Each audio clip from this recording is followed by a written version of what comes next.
Hello friends, welcome to Manasvi exam solutions. Friends, आज जो topic हम डिस्कस करने वाले हैं वो है ओसबेल्स थ्योरी।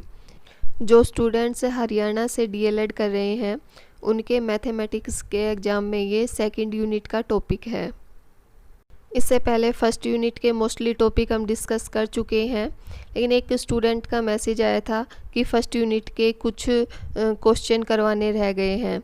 तो आई थिंक जो क्वेश्चन रह गए हैं वो scope of mathematics and importance of mathematics है, जो कि काफ़ी इजी टॉपिक है, इसलिए मैंने नहीं करवाए। यदि इसके अलावा कोई और टॉपिक रह गया है तो आप कमेंट बॉक्स में कमेंट कर दें, मैं वो भी करवाने की कोशिश करूँगी। यदि आप चाहते हैं importance of mathematics and scope of mathematics को भी डिस्कस किया जाए तो भी आप कमेंट बॉक्स में कमेंट कर सकते हैं। आइए ओसबेल की थ्योरी को डिस्कस करते हैं।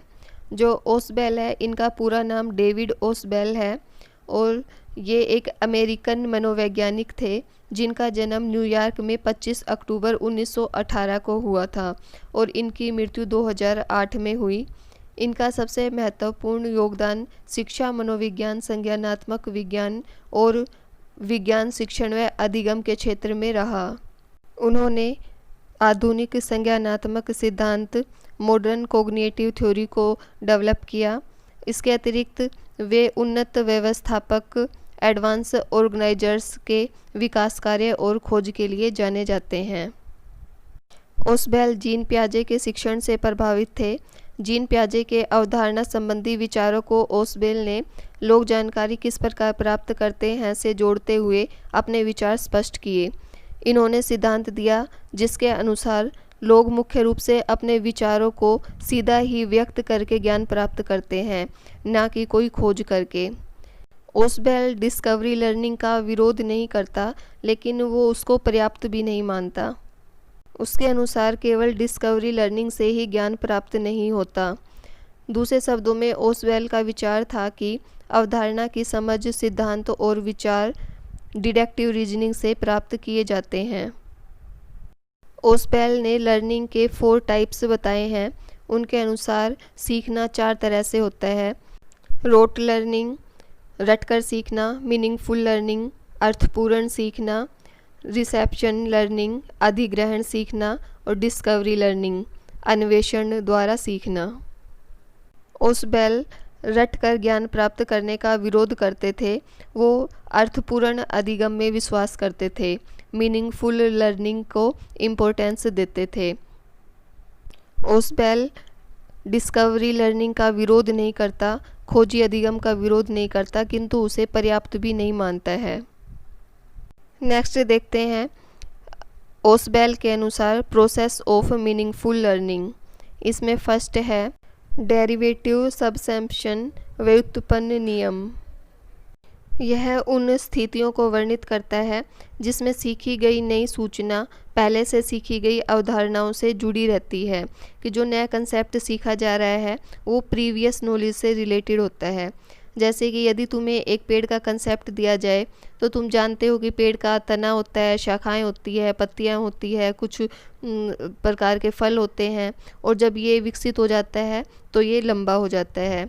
अब यदि एक पेड़ के बारे में बात की जाए जिसको कि आपने पहले देखा नहीं है, तो आप प्रीवियस नॉलेज के आधार पर उस पेड़ के बारे में अंदाज़ा लगाकर ही बता सकते हैं। नेक्स्ट है कोरिलेटिव सबसम्पशन, सहसंबंध नियम। अब यदि एक नए प्रकार के पेड़ के विषय में बात की जाए जिसमें हरे रंग के स्थान पर लाल रंग की पत्तियां हैं, तो इस नई जानकारी को प्राप्त करने के लिए सावधानीपूर्वक लाल रंग की पत्तियों वाले पेड़ से संबंधित अवधारणा को सुधारना अथवा विस्तार करना होगा।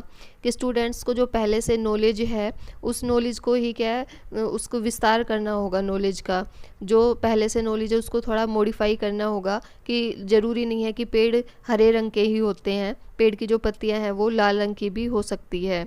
इस नए प्रकार के पेड़ के बारे में जानने के लिए सहसंबंध नियम का प्रयोग करना पड़ेगा। अतः सहसंबंध नियम से प्राप्त ज्ञान व्युत्पन्न नियम से प्राप्त ज्ञान से उच्च कोटि का होता है।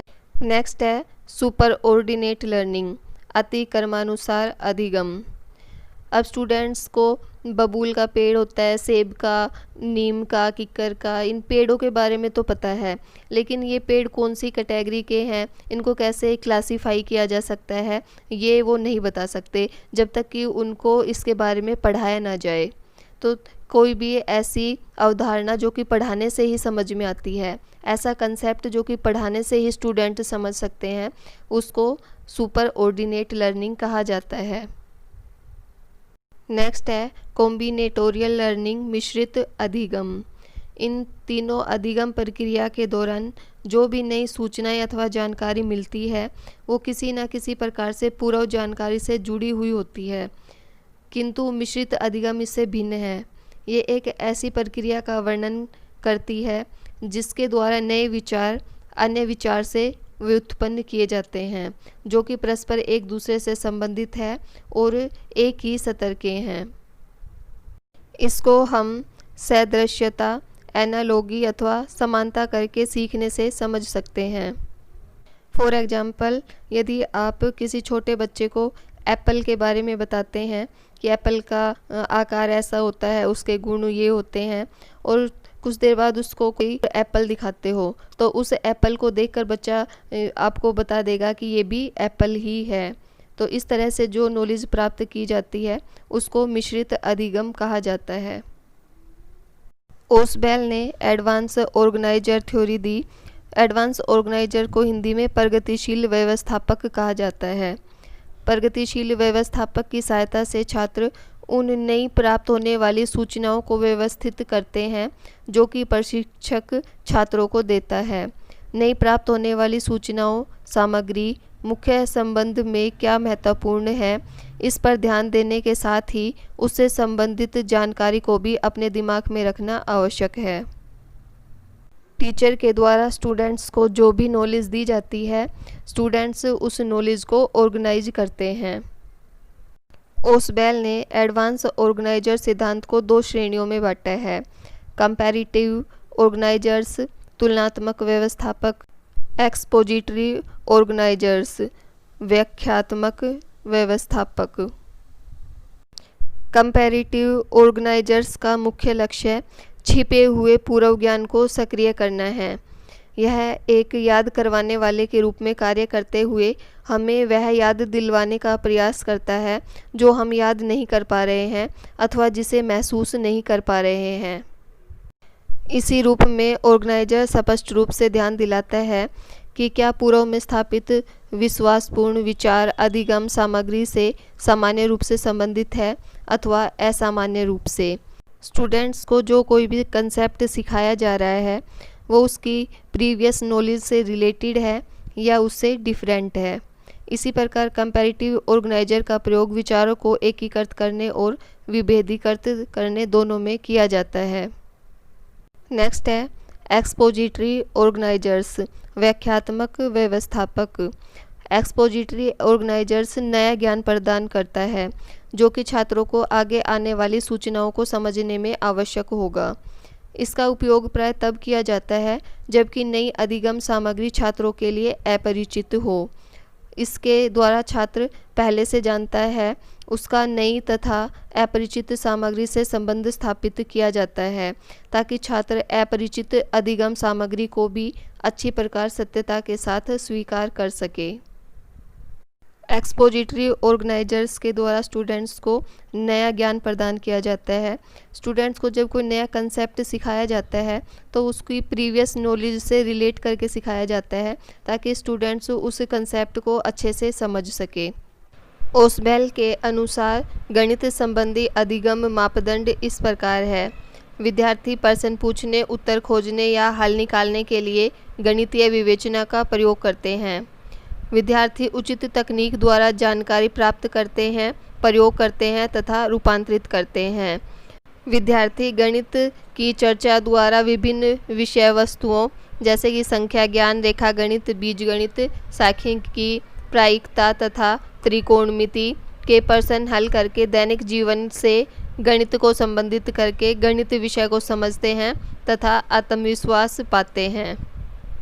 Students number system, algebra, trigonometry, probability, statics, इन सब से रिलेटेड जो क्वेश्चन होते हैं, जो मैथमेटिक्स के क्वेश्चन होते हैं, उनको सोल्व करते हैं, जिससे कि उनका कॉन्फिडेंस बढ़ता है।